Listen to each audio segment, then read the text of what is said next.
Welcome to another Magic the Gathering Arena video. It's time for cycling. And no, this is not a workout video. I'm talking Jeskai Cycling. Jeskai Cycling is the deck that became big since Ikoria. Cycling mechanic has been around for a while in Magic. It hasn't been in Standard for a little bit, but it came back with Ikoria. Cycling is basically, here on this card it says Cycling 1, so at any point I can throw this card in the bin for 1 and get a card back for it.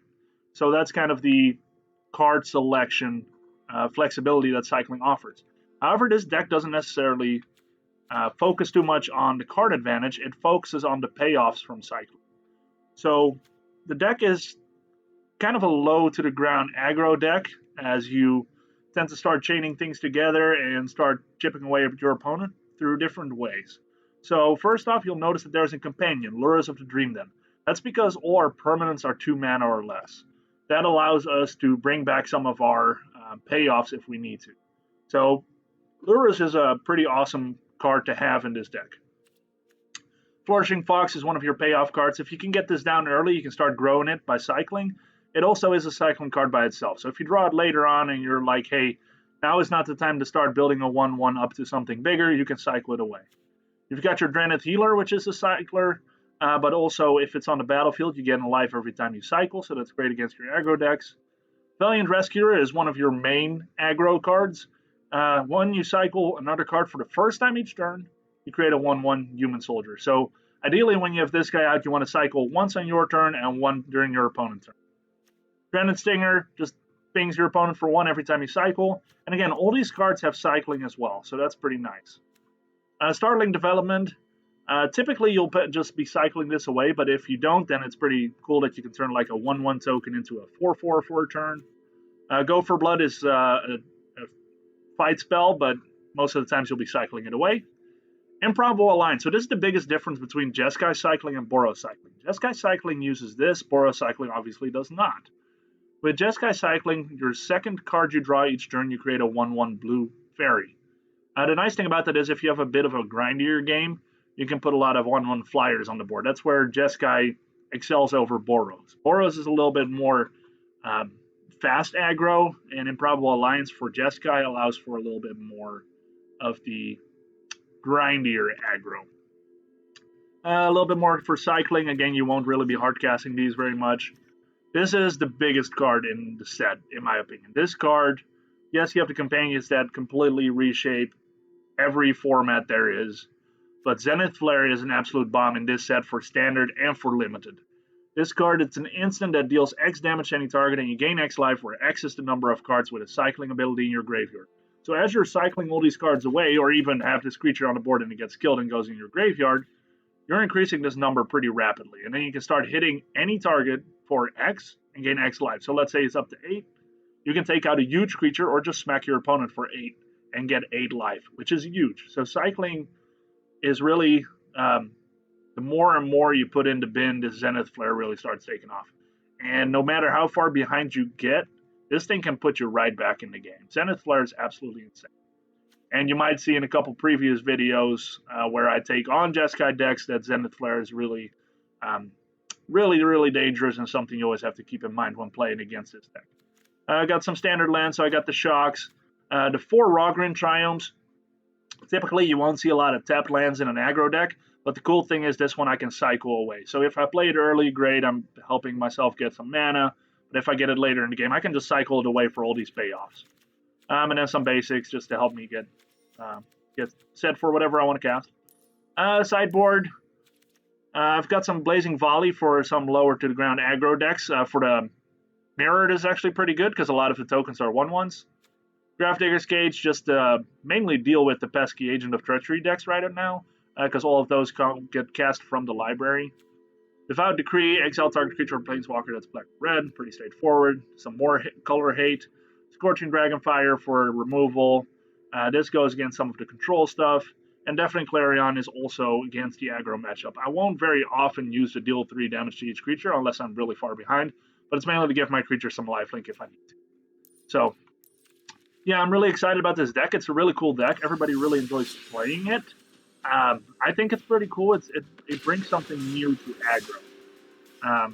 It's not like mono red or Gruul, where you just kind of smack your face until you throw on your Embercleave and smack them for a large amount, and you can't really do anything about it. This is really just pinging your opponent until you have enough in the graveyard to finish them off with Zenith Flare. It's really cool. So, gonna see what we can do against Masked Marth. So he goes first. And really, the way the game is going to go depends a lot on our first hand. What payoffs do we have in hand? That's typically the... Ouch. Okay, so I have one land. Ideally, if I had a second land, I would definitely keep this, because I could just build my whole game plan on Valiant Rescuer. So with one land being tapped as well, I won't be able to cycle for another land until turn 2. I'm going to have to mulligan this. That's much better. So I'm probably just going to ditch a land here, because I can cast this on turn 2. And starting turn 3, I can start cycling, and I expect to get more lands that way. So let's go ahead and get rid of this, because I won't be casting very much blue anyway. I'd rather not shock myself on turn 2. I'm going against another aggressive deck, so we'll see if that's a graveyard deck or another fires, or not fires, or another cycling deck. The mirror match would be interesting. I'm really curious if that's just a Zenith Flare battle.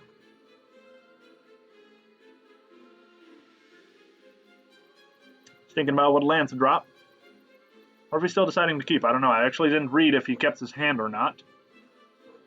So we'll see. Lurrus versus Lurrus. Alright, kitty cat. In my defense, my cat looks more like Lurrus, so I feel like I have the advantage. Okay, so it's probably cycling versus cycling here. Kind of sad I dropped blue now, because Improbable Alliance would probably be pretty good in this matchup. Now, he could be Boros or Jeskai. He's Jeskai, and he's going to drop the Improbable Alliance. No, he's something else entirely. He is the Jeskai... Oh, this is going to be an interesting match. He's the Jeskai aggro deck that's been coming out that runs like 20 lands. And basically goes off of 5th District Legionnaire, Sprite Fairy Dragon, or the Sprite Dragon, which is like the Fairy Dragon. And then some other cards. It runs like... the Goddess card, so you can't interact with his cards. So he's going to run a lot of protection cards. So honestly, when I sideboard, I'm probably not going to sideboard removal, because there's really no point in doing that. Now, if he doesn't drop a land, I might just bite the bullet, and yeah, he drops a land. So if he wouldn't have dropped a land, I might just want to go for the fight effect here. But since he does that, there's really no point in me doing that. Okay, this is going to be tough, because I'm pretty far behind already. This deck can really get out of control real fast, because it runs very little creatures, and a lot of pump spells and things to protect their creatures. So 10th District Legionnaire and like Sprite Dragon, they get big based on non-creature spells, and 10th District Legionnaire based on spells you cast on him. Or her, rather. So where I like to go wide and ping my opponent, he likes to go fast and protect the one. Basically, he puts one piece out, and that's what he builds on. That's what he tries to finish you off. So what's the best thing to do here? I think I just want to start with cycling.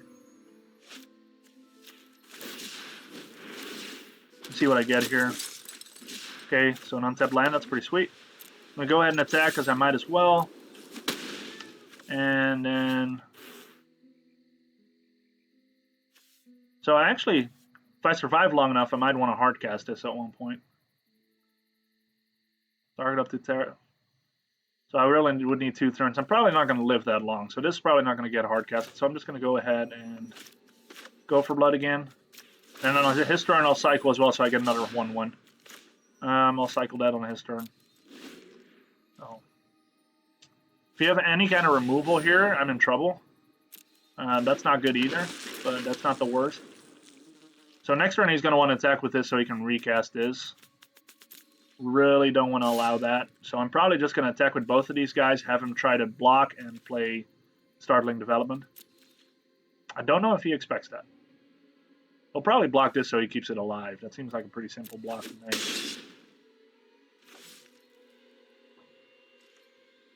Okay, so go ahead and do this. Now, if he has the card that keeps this guy alive, then there's no point in doing that. So do I even do that, or do I try to go up and over? Now, what I can do is put this guy down. Yeah, so I can start making jump blockers. That seems like a good idea. That seems like a good idea. Let's go do that. Cycle.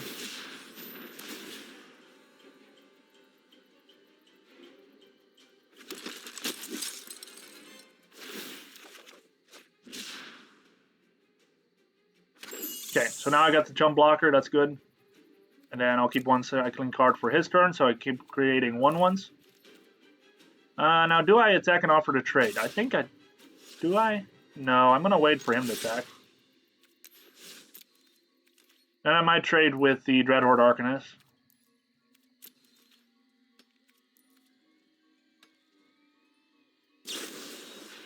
God's willing, that's the card I was looking for. Here's what color he's going to do here. If he does white, it would be funny, because then he drops the Angelic.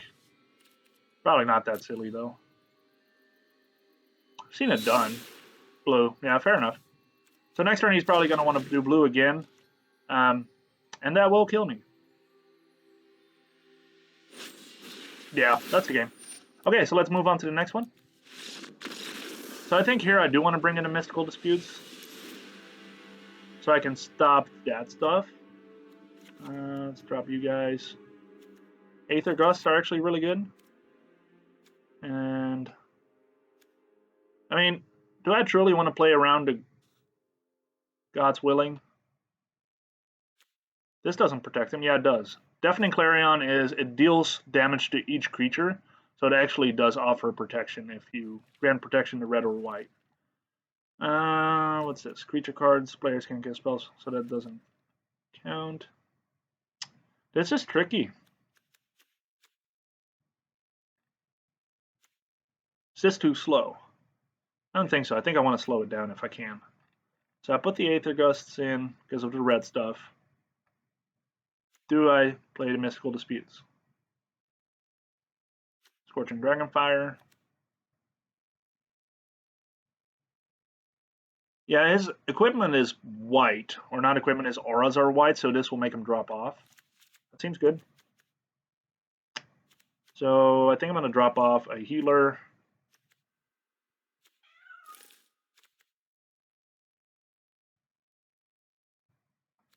Is Aether Gust good? Drop off one of you. I think that's better than a healer, actually. There we go. Let's do that.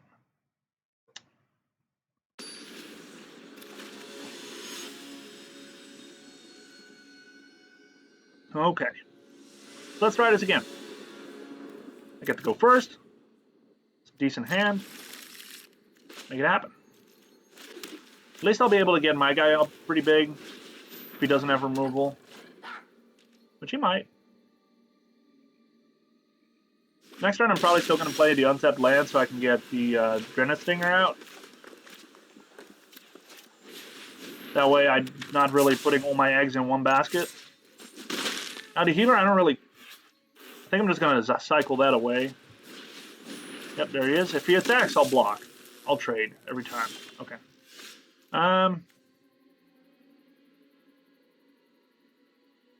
Do I do that?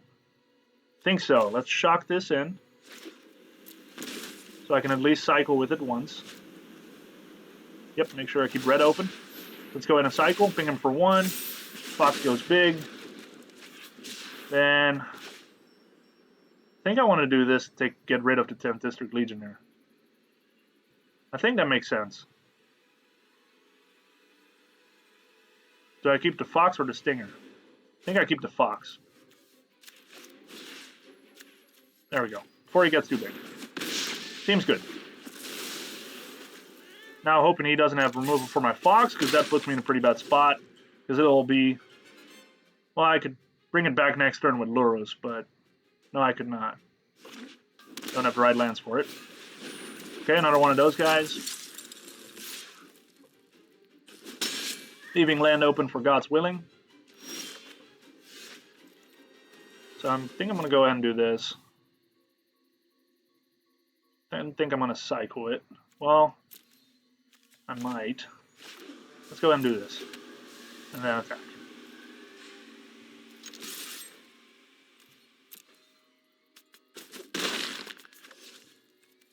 Okay. So I might just cycle to Triome, honestly.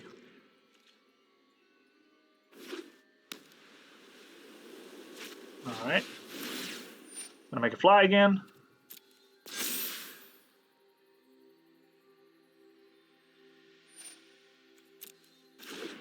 So I think, honestly, Jeskai Cycling's worst matchup is hard-hitting evasive aggro. Like, I took this deck up against Mono Black and that went really well because I could make jump blockers for days. I can see this becoming a problem. So, yeah, he probably has the God's Willing up here. So he's already getting out of reach for my Zenith Flare. So I might just send Zenith Flare face. So that I get a little bit of life gain too. I think at this point it doesn't make sense to go after him. So let's cycle this away. Throw my Fox. If he has a shock, that would be very unfortunate. There we go. Okay. Do I cycle anything right now? Or do I just Zenith Flare? I can go ahead and attack. And I'm going to keep my options open. Now, if he chooses to... What do I have in a bin here? Yeah, if he chooses to bump this guy up like tremendously, I might just Zenith Flare. Otherwise, I'm going to cycle more. What makes sense? I think I want to leave my options open right now. There's no point in doing anything right now. Yes, I could have hit him for a little bit more, but that just doesn't seem like the right play. Okay, that's fine. So he's going up to 6, gets the scry again. So he's really doubling down on his 10th District Legionnaire. Now if he doesn't have another creature, that would be huge. Okay. So I might have to Zenith Flare him now, because he gets a little big. See what he does. I might have to do it before he attacks, because otherwise he can finish me off with a shock, and I don't really want that. I'm gonna go ahead and do that. Because if he attacks me and I go down to 2 and then I cast Zenith Flare, if he shocks me, I'm dead. So I'm gonna have to do this now. I'll go up to 15. Down to 6. And he doesn't attack. That surprised me quite a bit. So, now I can do this. Cycle 1.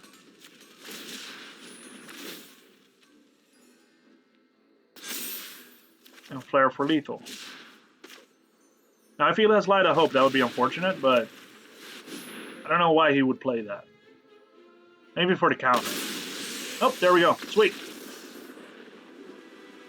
Okay, that worked out pretty good. It was still pretty close. Do I have anything that can get rid of that guy?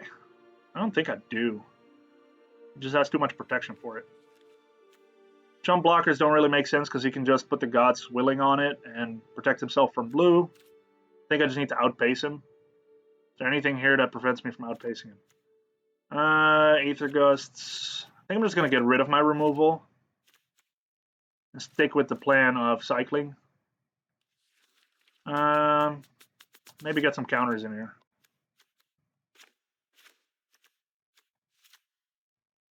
Does that make sense?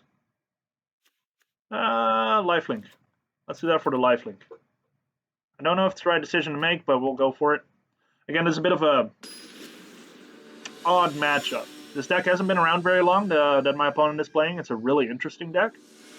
And for control, you definitely, like, it's sweepers you're looking for.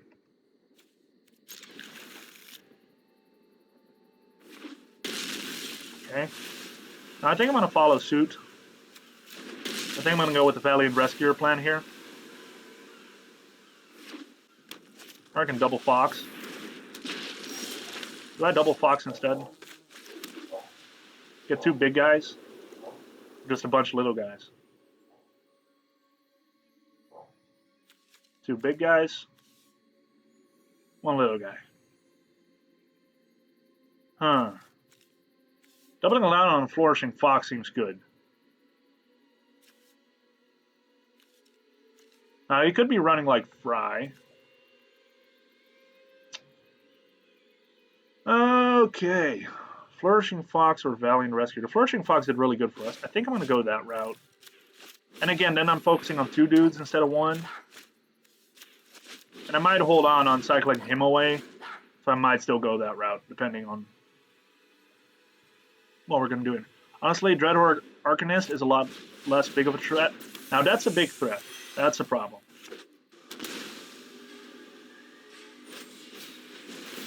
Yeah, that's a problem. He's going to smack me for 5 here. I'm not blocking yet. So next turn, if I get an untapped land, I might just trade for the Sprite Dragon. Not anymore, never mind. Wow, that's some crazy combo there. He has Trample, so blocking really doesn't make sense. Yeah, that hurt. Okay, so I do want to do this. Do I do that, or do I just cycle away? I think I just cycle away. Let's see if we can outstage it. I don't know if I can, but I'm going to try. I'm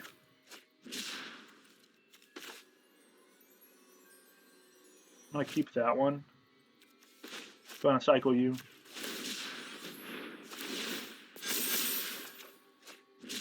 And go ahead and cycle you too. So it really depends on what spells my opponent has here. Next turn I'll be able to give my guys lifelink, so as long as I can survive next turn, I'll be in good shape.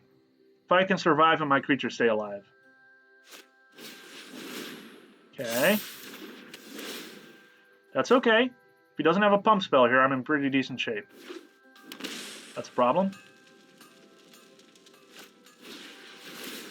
Okay. So that's 8. We'll be able to cast it again.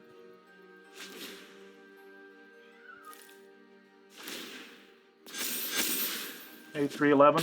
Now if he has shock, I'm dead. Okay. In lifelink. Done.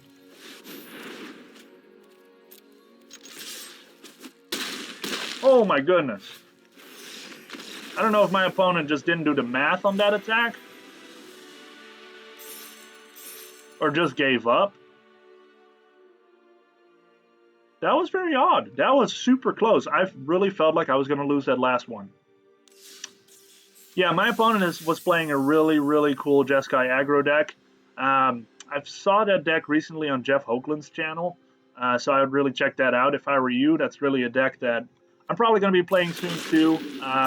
It feels a lot like the Boros Feather deck that was good a couple sets ago. However, it doesn't have Feather because it runs Lurrus, so you can reoccur your threats. Yeah, so let's go back to my own deck here. Jeskai Cycling. Again, it's a really, really interesting aggro deck. It's very different than other aggro decks, I feel. I think aggro, to be viable right now, needs to have a constant pressure. It needs to be able to really escalate. And that's what this deck does. It really escalates. So basically, it depends. Your game is going to depend on your starting hand. Obviously, most games do. But here it really depends on what route am I going to go. Am I going to pump up some big foxes? Am I going to go wide with Valiant Rescuer and potentially Improbable Alliance? Or am I going to ping him away with Stinger? Healer is really only if it's a grindy matchup and I need to gain life. So 9 out of 10 times I'm cycling him away. And then I'll finish it off with Zenith Flare if I need to. So, again, in this game, both my opponent and myself weren't playing Lurrus. I think Lurrus really comes in when I'm playing against control. The games tend to take a little longer. I get more mana on the field. My guys get removed. And then in one turn, I can bring out Lurrus and get one of my threats back and start. So that's where Lurrus comes in. You won't really see him in the aggro matchups. But yeah, it's a really fun deck. I really enjoyed it. It makes for a much more dynamic gameplay. And it really is the decision of, am I going to cycle this away or am I going to use it? Especially Go for Blood is one of those cards where sometimes you just have to make the decision of if I'm going to fight or am I going to go for that one cycling payoff. So yeah, really a cool deck. I recommend it. And if you like this video, please like, hit subscribe. I'll be doing a lot more videos, trying out different decks, and from time to time I'm going back to decks I already showed just to go up against some other decks. And again, this is definitely a contender for me. I might keep playing this. This is one I'm taking very serious for the Red Bull Untapped game. I know there's a lot of cycling decks out there, but I feel like if I can keep tinkering at this, it could really go places. So thanks for watching. Look forward to the next one. And yeah,